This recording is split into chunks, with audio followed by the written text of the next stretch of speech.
Mesdames et messieurs, bonjour et bienvenue dans cette nouvelle revue de presse de ce lundi 10 avril. À l'une de médias, c'est la mise en œuvre de la Caisse nationale de péréquation, question abordée lors du Conseil de ministres de vendredi 7 avril et largement repris dans plusieurs colonnes de journaux paris ce lundi 10 avril à Kinshasa.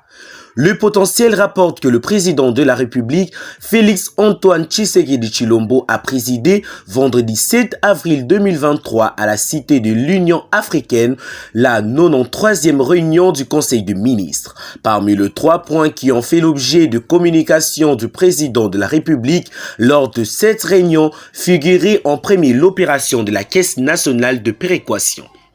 En amorce de sa communication, selon le compte rendu lu par le ministre de la Communication et des Médias et porte-parole du gouvernement, ajoute ce journal, le président de la République a rappelé au gouvernement son engagement pris lors de la dernière conférence de gouverneurs de province tenue à Mbandaka en décembre 2022 sur la nécessité d'impulser la Caisse nationale de péréquation et de veiller à son opérationnalisation afin de se conformer aux prescrits de la Constitution et de la loi portant organisation et fonctionnement de la dite caisse. En ce moment crucial où il amorce le dernier virage de son premier quinquennat avant le scrutin de décembre prochain, Félix Tshisekedi tient à matérialiser son programme de développement local à la base de 55 territoires. Et enfin que tout s'efface de manière équilibrée, le chef de l'État tient à amorcer le processus de correction des disparités de développement entre les provinces d'une part et entre les entités territoriales décentralisées d'autre part. Et pour Tshisekedi, le gouvernement devrait mettre à la disposition de cette institution les ressources financières indispensables pour son fonctionnement et pour le financement de différents projets d'investissement public. Le développement à la base devra passer par là, commente le potentiel. L'avenir, quant à lui, note que pour le président de la République et dans le strict respect de la Constitution, la Caisse nationale de péréquation devrait sans relâche veiller à réduire les inégalités spatiales persistantes par manque de politique volontariste, à redynamiser les économies locales par la construction d'infrastructures publiques en soutien aux avantages comparatifs naturels du fait de la présence notamment des terres arables, de rivières et de cours d'eau favorables aux activités de pêche, à transformer les conditions et le cadre de vie de nos populations vivant dans les zones jusque-là mal desservies par les infrastructures et les services sociaux de base. Econews, lui, sous-entend que si Félix Tshisekedi a consacré le premier point de sa communication au Conseil des ministres à la question de la Caisse nationale de péréquation, c'est parce que pour la dernière année de son mandat, le président de la République s'est fixé l'objectif de corriger les inégalités dans le Congo profond, ce qui a motivé la mise en œuvre du programme de développement local des 55 territoires PDL 14 et hebdomadaire. Alors que le PDL 55 territoires prend déjà de l'ampleur, le chef de l'État veut en même temps mettre l'accélérateur sur l'opérationnalisme de la Caisse nationale de péréquation. Apparemment, Félix Tshisekedi cherche à rattraper les 4 premières années de son mandat, commente Econews, tout en soulignant que le chef de l'État déterminé à donner véritablement un contenu à cette Caisse nationale de péréquation a appelé le Premier ministre à mettre à contribution ses ministres respectifs pour l'opérationnalisation effective de la dotation en fonctionnement et en fonds de péréquation pour la Caisse et de faire rapport au Conseil des ministres.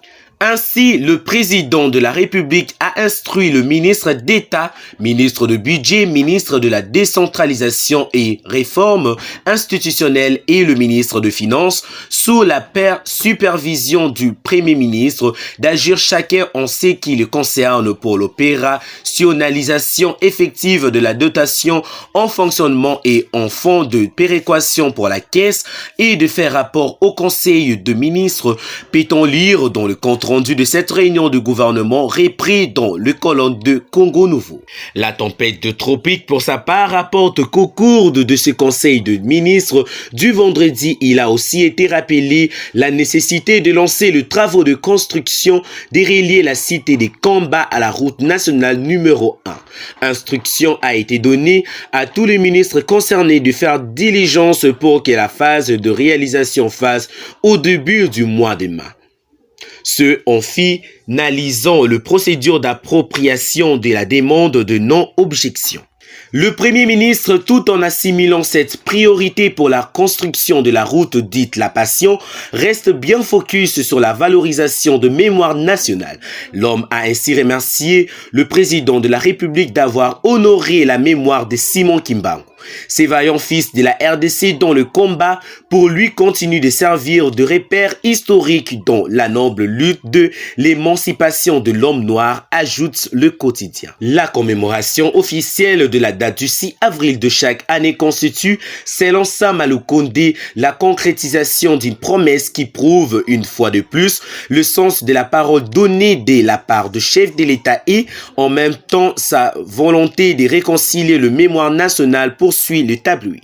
Il note que Jean-Michel Sama a ainsi rappelé au ministère sectoriel principalement l'enseignement primaire, secondaire et technique ainsi que l'enseignement supérieur et universitaire la nécessité d'actualiser dans le programme de l'éducation nationale de thématiques relatives et toutes ces figures de notre histoire commune. Le ministre de la Culture, Arts et Patrimoine a été invité de son côté sur l'urgence de la nécessité de poursuivre le travail d'évalorisation des sites historiques et de l'érection d'édifices et de mémoriaux, conclut le journal. Par ailleurs, dans le même chapitre de travaux de gouvernement, Africa News rapporte qu'à quelques jours de la date butoir de livraison des infrastructures devant arbitrer le 9e jeu de la francophonie prévu du 18 juillet au 6 août 2023 à Kinshasa, le président Tshisekedi a entrepris de sauver le meuble.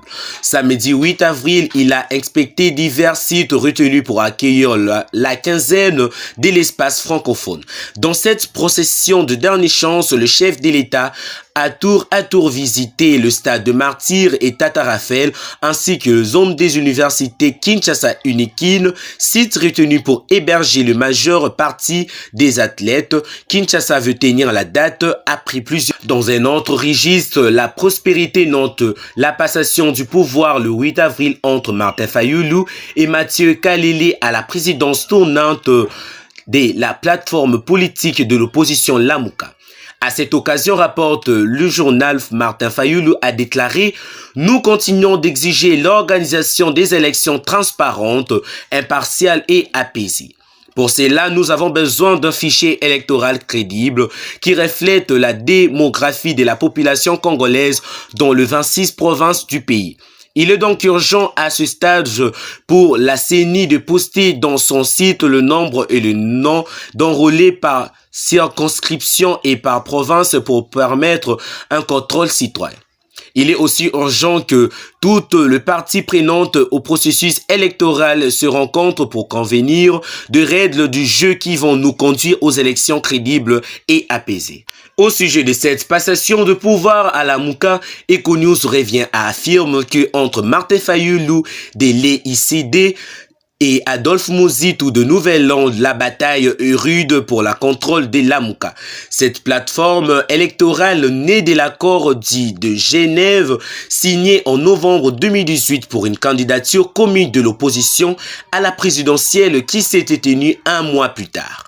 En excluant unilatéralement Adolphe Muzitu de Lamuka, Martin Fayulu a suscité une levée de boucliers au sein de Nouvel Élan. Le divorce vient d'être totalement consommé avec la nomination de Martin Fayulu du prof Mathieu Kalele Kabila à la coordination de Lamuka sans avis préalable de Muzitu qui attend plutôt reprendre le flambeau de la plateforme dès ce mardi 11 avril 2023, commente le tabloïd. Sans surprise, la réaction de Nouvel Élan n'a pas tardé, ajoute Econews.